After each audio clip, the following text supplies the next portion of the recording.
Behind these gates in the heart of Kolkata is the residence of one of the 500 Indians named in the Panama Papers.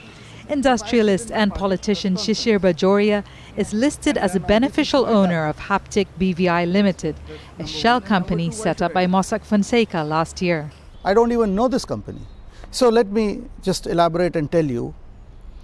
When I replied, giving the newspaper all the details of my corporate holding in Isle of Man and my personal holding in Isle of Man, including dates when monies were emitted, how they were emitted, everything, because both are above board as far as the laws of India are concerned.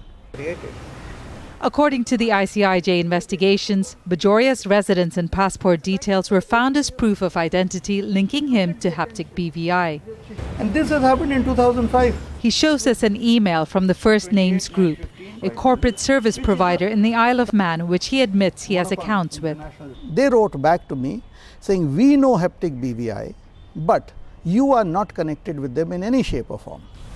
MAZOOMDAR is part of the Indian Express newspaper team that led the investigation. He has been corresponding with Bajoria before the reports was released. As reporters, we have access to certain data, and after due diligence, after talking to the persons we found, we are putting out those reports. Now, what is legal, what is illegal, and what's in between, that's for the agencies and the regulators to decide.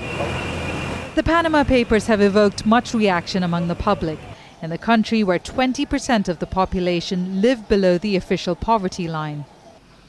Since the report's release, the issue has been on the front pages of almost every paper daily. There is a big rich-poor gap exists in our country.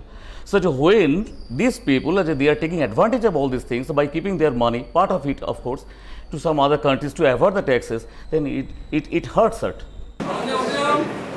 And that is a worry for SHISHIR BAJORIA, a spokesman of India's ruling Bharatiya Janata Party in West Bengal, a state now in the process of elections. Prime Minister Narendra Modi and his Bharatiya Janata Party came to power on promises to crack down on tax evaders and punish those who tried to hide illegal wealth abroad. Though they're launching an investigation, the Panama Papers come at a time when the BJP is trying to win over voters in 5 states where they've never had a foothold before. And this might make it even more difficult. Divya, Gopalan, Jazeera, Kolkata.